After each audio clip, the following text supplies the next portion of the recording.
오늘 읽은 두 구절 말씀을 가지고 오늘 말씀 제목 주께로 돌아오라라는 말씀을 전하겠습니다.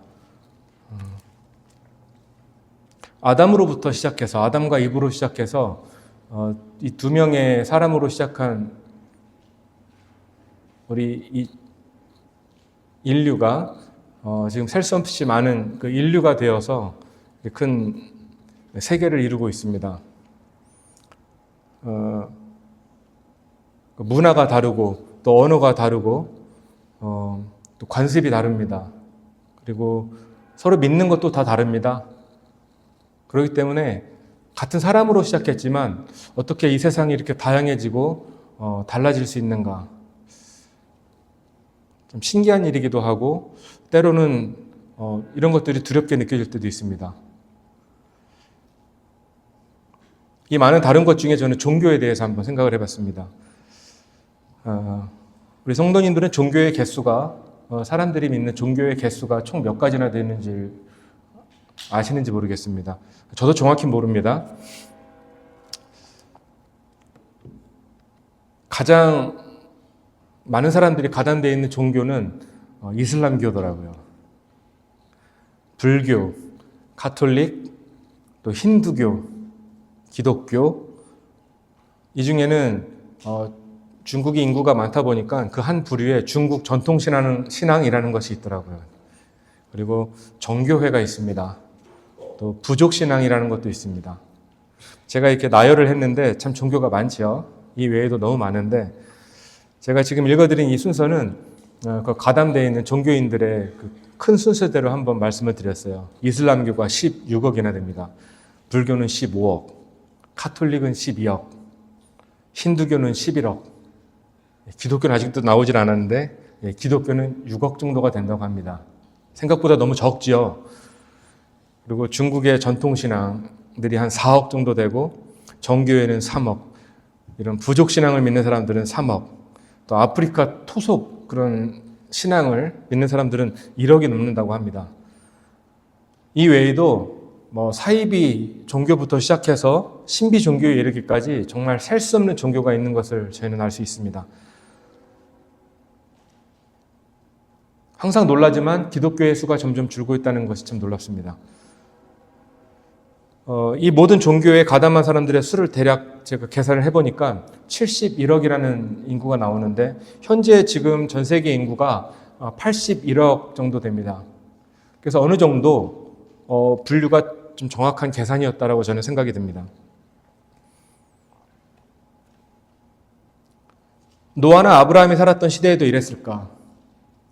그들은 무엇을 믿고 어떤 말을 하고 어떤 관습을 가지고 살았을까? 어떤 교육을 받으면서 살았을까? 이렇게 복잡하지는 않았을 거라 저는 생각을 합니다. 그때와 지금을 비교한다는 것은 너무나 큰 차이가 있습니다. 교육이 다르고 또 말이 다르고 관습이 다르고 믿는 것이 다 다르지만 지금 이렇게 발전된 세상을 보면은 저희의 문제는 무엇을 먹을까? 어떤 것을 사냥해서 우리 가족들에게 무엇을 먹일까? 이런 고민이 아니라 이 발전된 기계 문명 속에서 어떻게 우리가 잘 살아갈까라는 그런 이상한 고민을 하는 시대에 이르게 되었습니다. 사람은 지금 현재 컴퓨터와 기계의 통제를 받으면서 살고 있습니다. 그런데 그 오랜 고대 시대나 노아나 아브라함이 살았던 아주 옛날 그 시절이나 지금이나 변하지 않은 것이 한 가지가 있습니다. 저는 이것은 성경을 통해서 알게 되었습니다. 그것은 바로 뭐냐면 우리 사람이 하나님 앞에서 극도로 사악하다는 것입니다. 사람은 언제나 하나님 앞에서 극도로 사악하다. 그리고 그 많은 사악한 사람들은 언제나 우상을 섬기기를 좋아한다라는 것을 알게 되었습니다. 이것은 오랜 고대시대나 지금이나 변하지 않은 진리입니다. 창세기 6장 5절 말씀에 이렇게 기록되기를 하나님께서 사람의 사악함이 땅에서 크고 또 그의 마음에서 생각하여 상상하는 모든 것이 항상 악할 뿐임을 보시고, 또 요한일서 5장 19절에도 비슷한 말씀이 있습니다. 또 우리는 하나님께 속하고 온 세상은 사악함 가운데 있음을 우리가 아느니라. 이것이 하나님께서 세상을 바라보실 때 이 세상을 진단하실 때 말씀하신 그 내용입니다. 우리가 잘 아는 로마서 1장은 온 세상을 향한 하나님의 사형 판결문과 같은 그런 말씀입니다. 1장 21절 23절에는 이렇게 되어 있네요. 그들이 하나님을 알되 그분을 하나님으로 영화롭게 하지도 아니하고 감사하지도 아니하며 오히려 자기들의 상상 속에서 허망해지고 또 그들의 어리석은 마음이 어두워졌나니 그들은 스스로 지혜롭다고 선언하나 어리석은 자가 되어 썩지 아니할 하나님의 영광을 썩을 사람이나 새나 네 발 달린 짐승이나 기어다니는 것들과 같은 형상으로 바꾸었느니라. 말씀이 잘 익숙한 말씀인데도 좀 길잖아요. 이것을 요약해보면 하나님은 너희들은 너무 어리석고 우둔하고 하나님을 섬기기를 싫어하는 사람이라 우상을 너무 잘 만든다는 것입니다. 심지어 하나님의 그런 거룩함조차도 기어다니는 벌레처럼 만들어버리는 그런 실력이 있는 자들이 바로 이런 사악한 사람들이라는 것이죠. 두 번째 하나님의 말씀은 같은 로마서 24절, 1장 24절, 28절에 있습니다.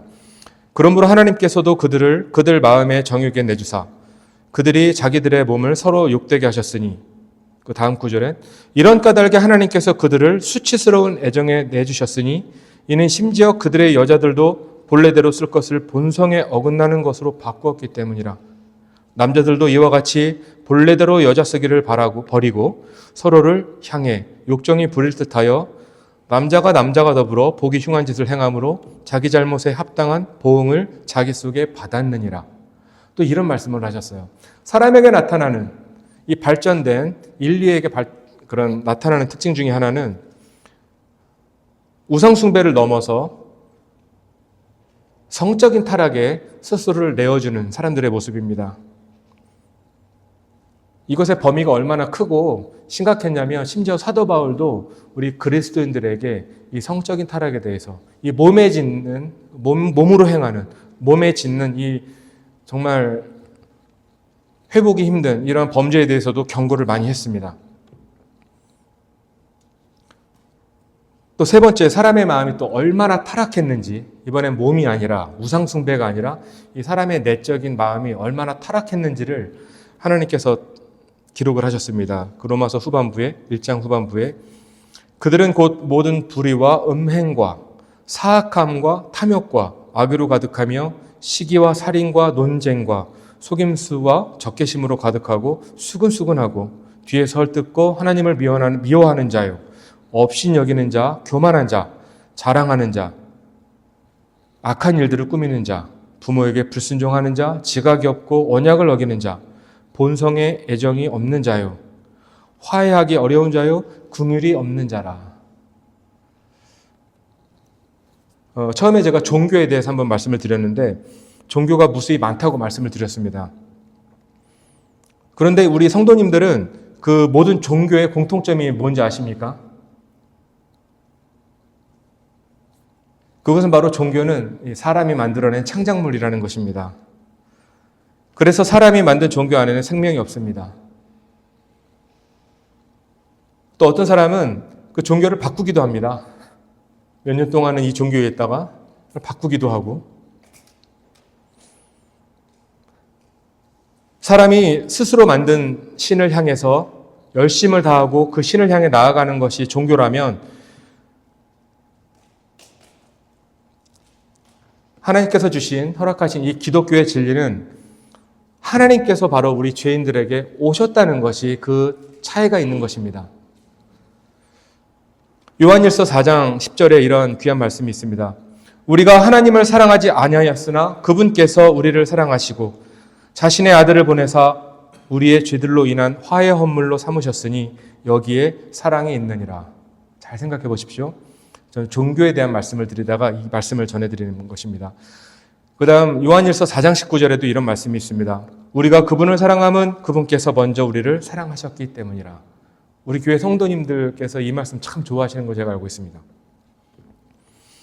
그 많은 어떤 종교가 있지만 그 종교의 경전에도 눈을 씻고 찾아봐도 이러한 비슷한 말씀은 없습니다.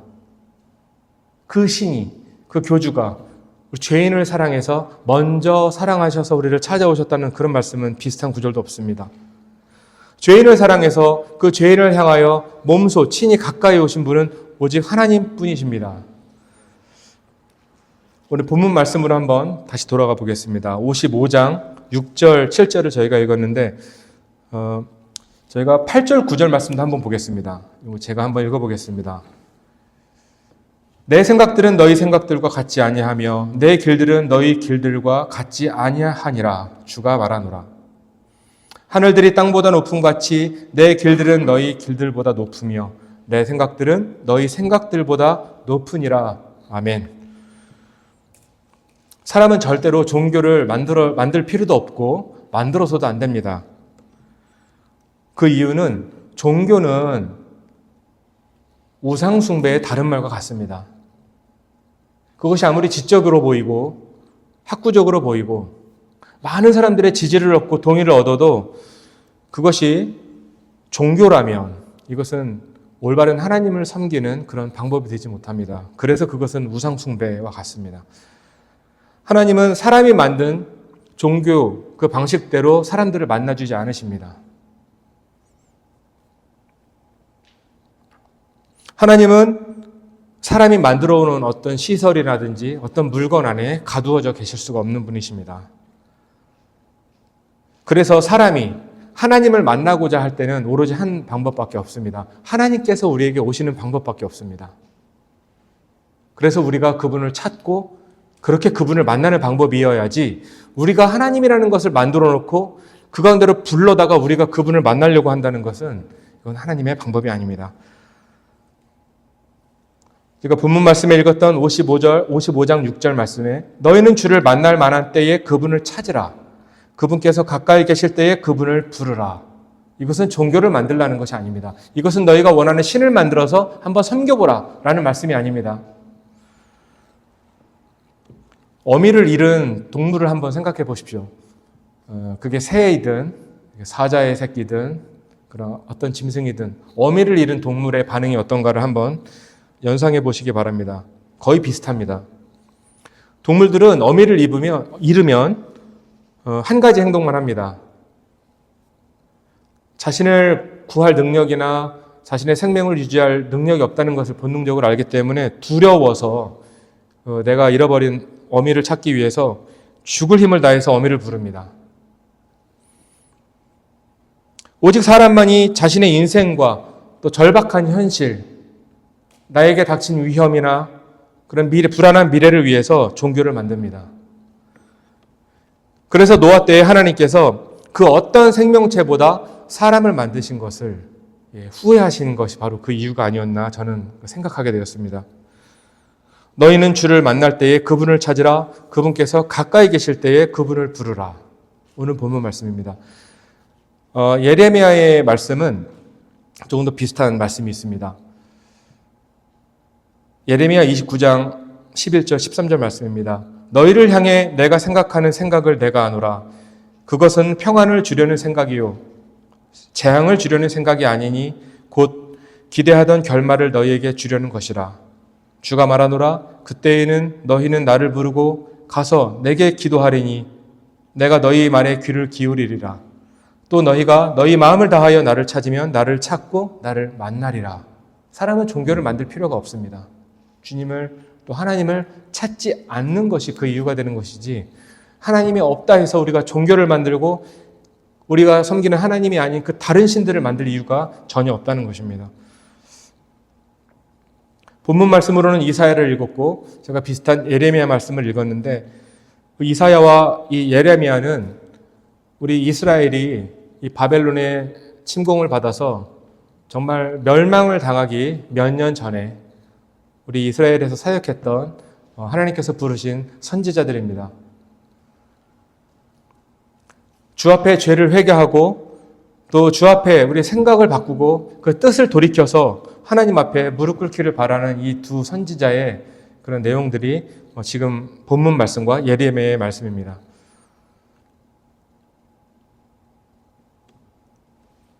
또 이 말씀은 앞으로 역사적으로도 실제 이스라엘이 전무후무한 대환란이라는 그 역사적인 사건을 맞닥뜨렸을 때 그들은 다시 한번 이 말씀을 기억하고 이 말씀대로 그들은 또 순종을 해야 합니다. 또 주님 앞에 무릎을 꿇어야 합니다.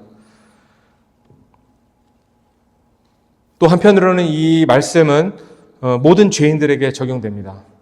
지금 교회 시대를 살아가는 아직도 하나님을 모르고 혹시라도 다른 종교에 심취되어 있어서 그 길로 하나님을 어떤 신을 섬기고자 하는 많은 사람들에게도 이 말씀은 적용이 됩니다.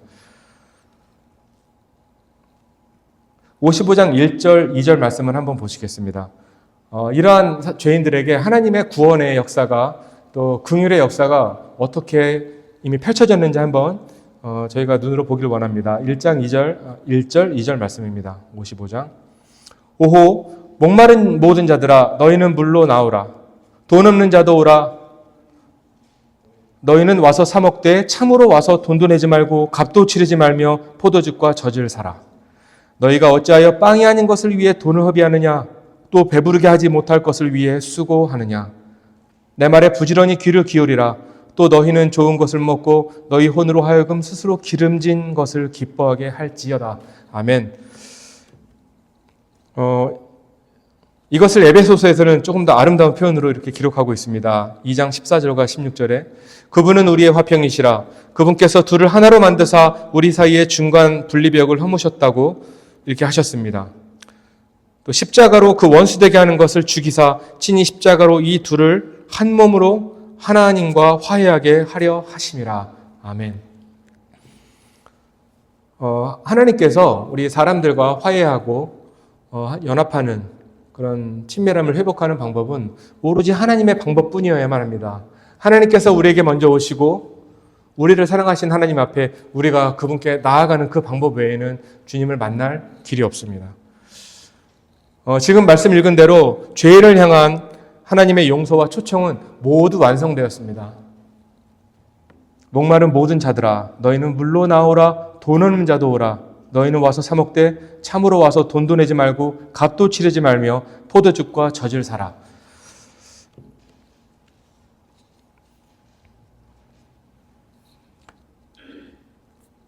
본문 말씀 7절을 한번 보겠습니다. 사악한 자는 자기 길을 버리고 불의한 자는 자기 생각을 버리고 주께로 돌아오라. 그리하면 그분께서 긍휼을 베푸시리라. 이렇게 되어 있습니다. 사람이 우리에게 긍휼을 베푸시고 구원의 은혜를 주시는 이 하나님 앞에 나아갈 때 정말 우리가 건너뛰지 말아야 될 어떤 한 단계가 있습니다.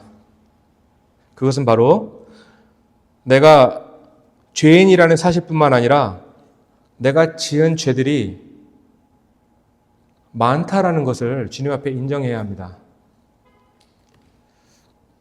죄인이 죄를 인정하고 그 죄의 길에서 벗어나서 주님께로 돌아섰을 때 하나님께서는 그때의 그를 만나 주십니다. 또 그를 건지시고 그의 죄 문제를 해결해 주십니다. 하나님의 긍휼은 멀리 있지 않습니다. 하나님의 긍휼은 하나님의 말씀대로 가까이 계십니다. 그분께서 가까이 계실 때에 그분을 부르라 이렇게 말씀하셨습니다. 불구덩이 속에 있는 한 사람이 소방관이 출동했는데 사다리를 타고 올라온 소방관이 자기에게 손을 내미는 것을 보고도 그에게 반응하지 못하는 것은 그 사람이 그 소방관을 보지 못해서가 아닙니다. 그 사람은 내 뒤에서 어떠한 현상이 일어났는지, 지금 어떤 일이 벌어졌는지를 모르기 때문에 그 소방관의 손을 잡지 않는 것입니다.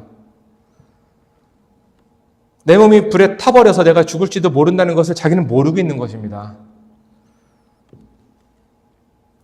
제가 죄사함에 대해서 가장 확신을 갖고 기억하는 말씀 중에 시편 103편 말씀이 있습니다. 동이 서에서 먼 것 같이 그분께서 우리의 범법들을 우리에게서 멀리 옮기셨으며 아버지가 자기 자식들을 불쌍히 여기는 것 같이 주께서 자신을 두려워하는 자들을 불쌍히 여기시나니. 우리 성경에서 하나님의 그 불쌍히 여기는 마음을 두 글자로 긍휼이라고 합니다. 하나님께서는 우리 죄인들에게, 이 구제받을 수 없는 죄인들을 끊임없이 불쌍히 여기십니다. 하나님은 우리 긍휼의 아버지이십니다.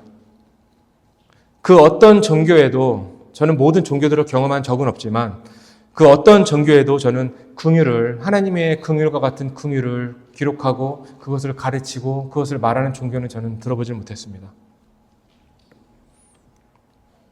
그 이유는 바로 이 죄인을 불쌍히 여기는 마음, 이 하나님의 긍휼이라는 것에 대해서는 오직 하나님만이 죄인들에게 보여주실 수 있는, 발휘하실 수 있는 그러한 신적인, 정말 이렇게 거룩한 하나님의 감정이기 때문입니다. 종교는 죄인들로 하여금 그들의 죄를 볼 수 없도록 눈멀게 만듭니다. 종교는 사람들의 죽음에 대해서 그 진실을 흐립니다. 종교는 사람의 진정한 생명의 가치에 대해서 그 가치를 보지 못하도록 눈멀게 만듭니다. 그 종교는 죄인들이 하나님을 향하지 못하게 만들고 하나님의 긍휼을 발견하지 못하도록 만듭니다. 또 내가 지은 죄의 대가와 그 죄의 그런 형벌에 대해서 그 원인을 찾을 때에 그냥 타고난 운명이 그렇겠거니 아니면 그런 불운한 상황 때문에 이 죄가 나에게 찾아온 것이다. 이렇게 말할 뿐이지 죄의 원인과 결과와 그 대가에 대해서 말하지 않습니다. 참 슬픈 것은 이 마지막 시대에 너무나 많은 교회들에서조차도 이런 종교의 그림자가 짙게 드리워져 있다는 게 참 마음 아픈 일이라고 저는 믿고 있습니다. 7절 후반부를 다시 한번 또 보겠습니다. 우리 하나님께로 돌아오라. 그분께서 풍성하게 용서하시리라. 아멘. 우리 하나님께로 돌아오라. 그분께서 풍성하게 용서하시리라. 성도님들께 한번 여쭤보겠습니다. 지금 짧은 이제 후반부를 읽었는데 이 우리 하나님께로 돌아오라. 그분께서 풍성하게 용서하시리라. 가장 중요한 단어가 무엇이라고 생각하십니까?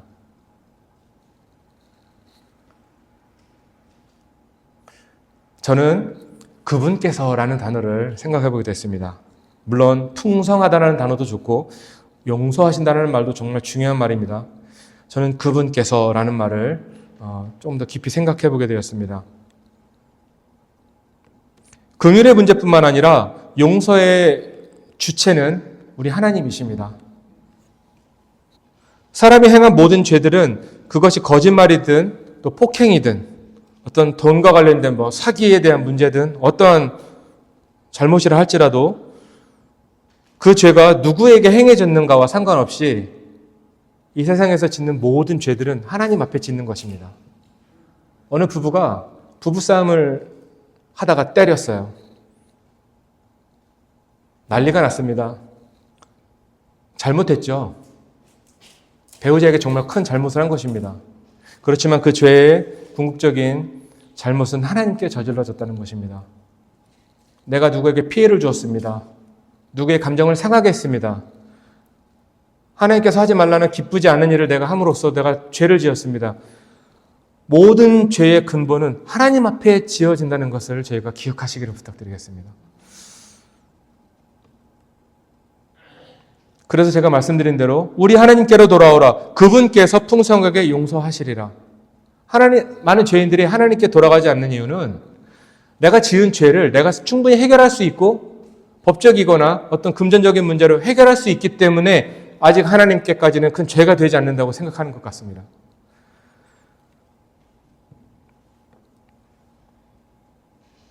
그래서 우리의 모든 죄는 하나님 앞에 용서를 받아야지 어떤 법적이라든지 어떤 문제로 금전적인 것으로 해결이 되었다 할지라도 믿음으로 주님 앞에 나아가 그것이 주님 앞에 용서를 받아야 하는 것입니다.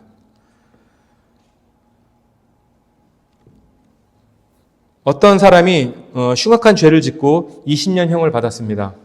그 사람은 감옥에서 20년의 긴 기간 동안 자신의 죄를 후회하고 또 뉘우치고 피해자를 향해서 하루도 빠짐없이 미안한 마음을 숨긴 적이 없었습니다. 정말 죄책감에 사로잡힌 20년이었습니다. 20년이 지나고 그는 변화되었고 새로운 삶을 살아갈 준비가 되었습니다. 참 보기 좋은 모습이라고 생각합니다. 죄는 정말 이렇게 벌을 달게 받아야 합니다. 그렇죠? 자, 성도님들께 한 가지 질문을 드리겠습니다. 20년의 처벌을 달게 받은 이 사람의 죄는 용서받았을까요? 좀 헷갈릴 수 있거든요. 처벌 받았잖아요. 제가 질문 드리기를 용서받았을까요? 조금 정리가 안 되시는 질문일 수도 있다고 저는 생각합니다. 형벌은 용서가 아닙니다. 예, 형벌은 용서가 아닙니다. 자, 그럼 무엇일까?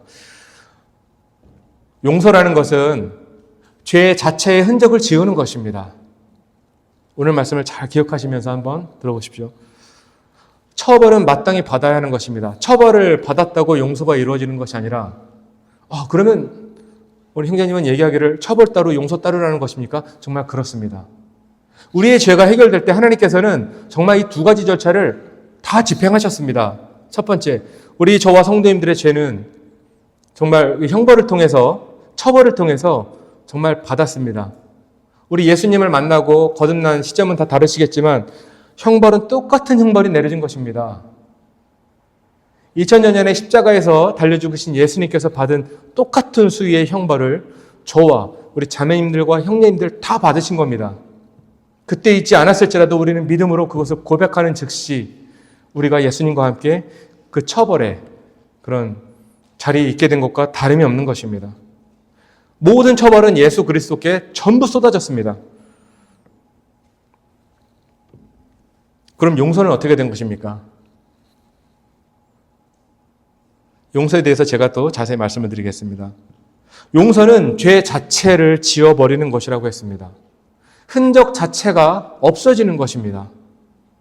어린 시절에 자라오면서 우리는 수많은 잘못된 일을 하면서 부모와 선생님과 선배들과 주변 사람들에게 많은 꾸중과 어떤 질타를 받기도 하면서 우리는 잘못된 것이 무엇이라는 것을 잘 알고 있습니다. 정말 많은 잘못된 일을 하고 있습니다. 우리가 그 일에 대해서 다 용서를 받으셨습니까? 나는 다 치렀다. 내가 해야 할 일을 다 했고 끝난 것 같다 하지만 용서의 문제에 대해서 한번 다시 생각해 보십시오. 용서는 누가 해줘야 되고 어떻게 받는 것인가? 사람의 죄가 해결되기 위해 동반되어야 되는 두 가지 문제, 이 형벌과 용서의 문제를 위해서 말씀드린 대로 하나님께서는 우리에게 두 가지를 전부 다 보여주셨습니다. 처벌도 받아야 되고 용서도 받아야 된다. 이 처벌에 대해서, 형벌에 대해서 생각할 때 예수님께서 십자가에서 죽으실 때 하나님께서는 긍휼이 많은 분이시고 정말 은혜가 충만하신 분이시지만 예수 그리스도께서 그 처벌을 받으실 때만큼은 하나님께서 예수님을 향하여 어떠한 자비를 보이시거나 긍휼을 보여주지 않으셨습니다. 예수님은 완전히 형벌을 받으셨습니다. 예수님은 십자가에서 하나님의 가감없는 심판을 다 받으셨습니다. 수치도 받으셨습니다. 예수님은 이런 수염이 뜯기셨습니다. 대중 앞에서 침뱉음을 당하셨습니다. 예수님은 심지어 십자가상에서 하나님을, 우리 아버지를 부를 때 감히 아버지라 부르지 못하고 우리 하나님이라고 부를 수밖에 없었습니다. 왜냐하면 예수님은 십자가 위에서는 가장 흉악하고 가장 죽어마땅한 죄인이었기 때문입니다. 어떻게 죄인이 하나님을 아버지라고 부를 수가 있습니까? 거룩하지 못한 죄인이 어떻게 하나님을 아버지라고 부를 수가 있습니까? 고린도 후서 말씀에 하나님께서 죄를 알지도 못한 그분을 우리를 위하여 죄가 되게 하신 것은 우리가 그분 안에서 하나님의 의가 되게 하려 하심이라. 아멘. 또 하나님께서 죄인을 향한 계속해서 주시는 선물은 그분의 무한하신 용서입니다. 오늘 본문 말씀에 있듯이 그분께서 풍성하게 용서하시리라. 오늘 말씀을 기억하실 때 하나님께서 예수님을 향한 그 강력한 처벌과 그 긍휼 넘치는 용서를 좀 나눠서 한번 생각해 보십시오. 우리 하나님께로 돌아오라. 그분께서 풍성하게 용서하시리라. 저는 이 말씀을 한번 나눠서 생각하다 보니까 처벌보다 사실 용서가 더 힘든 거 아닐까 이런 생각을 했습니다. 저는 교도소에서 만약에 주어진 처벌을 다 받고 나왔어요. 홀가분하겠죠? 용서도 받고 싶을 거 아니에요? 근데 제가 했던 그런 피해자가 저를 용서하지 않는다고 할 때는 아무리 처벌을 달게 받고 나온 저희지만 그 마음의 죄책감이 정말 상당할 거라 저는 생각을 했습니다. 모든 죄는 어디서 지어졌든 간에 아까 말씀드린 대로 모든 죄는 하나님 앞에 유죄가 됩니다. 그래서 우리의 모든 죄는 하나님 앞에서도 때로는 벌을 받지만 이미 우리의 벌은 참 예수 그리스도께로 다 이미 내려졌다고 했습니다. 용서의 문제도 마찬가지입니다. 하나님께서 이것을 용서하시겠다라고 함께 말씀하십니다. 수많은 구약 성경과 또 수많은 신약 성경에서는 우리가 받는 구원에 대해서 예수 그리스도를 통하여 이 처벌과 용서가 한 번에 이루어지는 것을 우리는 볼 수가 있습니다. 골로새서 1장 14절 말씀을 한번 찾아서 읽어보기를 원합니다. 우리 신약 성경 골로새서 1장 14절입니다.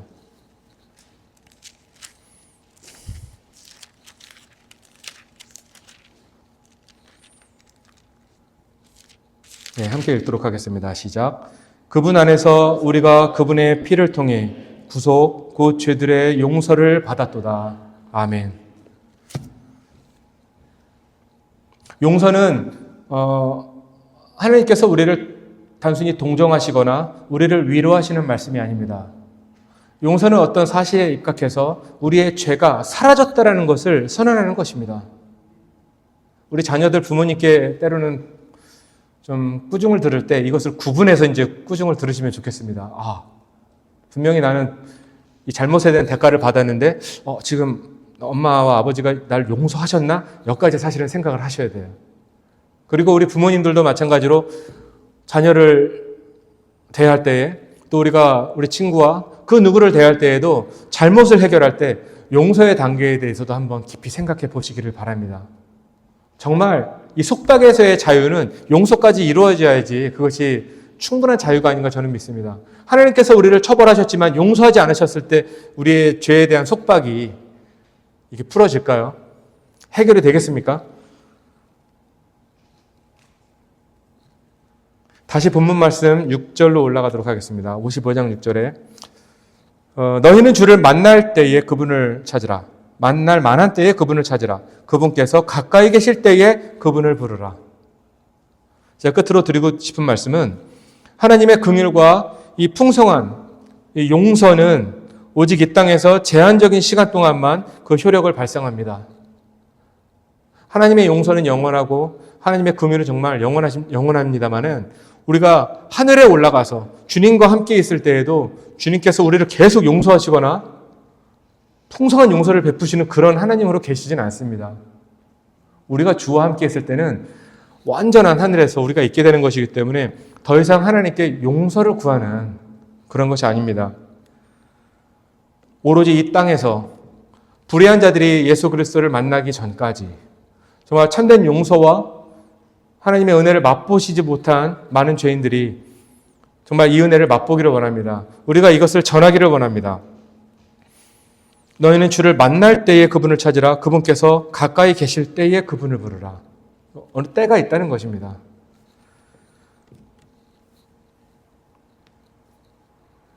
사람의 혼은 바로 그 사람 자체입니다. 하나님은 우리의 혼을 우리의 그 사람 생명이라고 여기십니다. 이 혼이 주 앞에서 정말 하늘에서 의로운 혼으로 정말 거룩한 혼으로 발견되기 위해서는 그의 모든 죄의 경력이 예수님의 피로 완전히 적셔져야 됩니다. 그리고 그 죄의 모든 결말이 하나님 앞에 용서가 되어야만 합니다. 하나님께서 하늘에서 장차 저와 성도님들을 보실 때 하나님께서는 우리 인생에서 저질러진 모든 더럽고 그런 진한 얼룩 같은 모든 죄의 흔적에 대해서 하나님께서는 묻지 않으실 것입니다. 저는 이것에 대해서 담대합니다. 저희가 읽은 골로새서 1장 14절 말씀대로 예수 그리스도를 우리가 믿는 순간 하나님의 용서는 그 자리에서 이루어집니다. 우리의 죄를 지으시고 기억도 하지 않으시겠다는 것이 바로 하나님의 용서의 위력입니다. 그렇지만 반대로 이러한 말씀에도 불구하고 사람이 지옥에 가게 되었을 때 심지어 그가 교회를 다니고 막대한 주님께 헌금을 드린 적이 있고 많은 시간을 들였고 많은 또 종교 생활을 했고 이런 경험이 있을지라도 그가 지옥에 간다고 할 때는 그 이유는 바로 한 가지입니다. 그의 죄가 용서되지 않았기 때문입니다. 하나님께서는 자신이 용서하지 않은 죄인들을 만나지 않으십니다. 아주 간단합니다. 여기서 논리와 학식과 우리의 경험은 필요하지 않습니다. 오로지 말씀했는 대로 하나님은 자신께서 실제로 용서하지 않은, 친히 용서하지 않은 그 죄인들을 만날 이유가 없으십니다. 오늘 말씀을 보니까 4가지 동사가 나오더라고요. 그분을 찾으라, 또 그분을 부르라, 자기 길을 버리고 자기 생각을 버리라. 이건 우리가 해야 되는 것입니다. 주께로 돌아오라. 이 4가지 동사를 생각할 때 정말 하나님의 긍휼을 저희가 더 깊이 알길 원하고 우리가 이 말씀을 전할 수 있는 그 날까지 전하기를 원합니다. 또한 그리스도인들도 마찬가지입니다. 그리스도인들의 죄에 대해서는 어떻게 되는 것인가? 사탄은 우리 많은 그리스도인들로 하여금 끊임없이 죄를 짓게 하고 주님과 분리되게 하고 주님과 다시 이루어졌던 화평을 다시금 깨트리려고 노력하는 것이 바로 사탄인 것을 볼 때에 우리가 언제나 죄를 지었을지라도 그분께 나아가서 요한일서 말씀대로 저희가 주님께 우리의 죄를 자백하기를 원합니다. 다시금 자백하기를 원합니다. 그리고 그분을 찾고 그분을 부르고 우리 역시 우리의 생각들을 버려야 합니다. 우리의 죄의 길에서 있다면 우리가 길을 벗어나야 되기를 원합니다. 그래서 주께로 그렇게 돌아가기를 저희 역시 간절히 부탁드리겠습니다. 오늘 말씀을 통해서 저와 성도님들이 담대함을 얻고 주님 앞에 주저함 없이 다시금 우리가 죄의 속박 가운데 가는 것이 아니라 그 자유를 주님 앞에 누릴 수 있는 또 저와 성도님들 되기를 간절히 부탁드리겠습니다. 함께 기도드리고 마치겠습니다.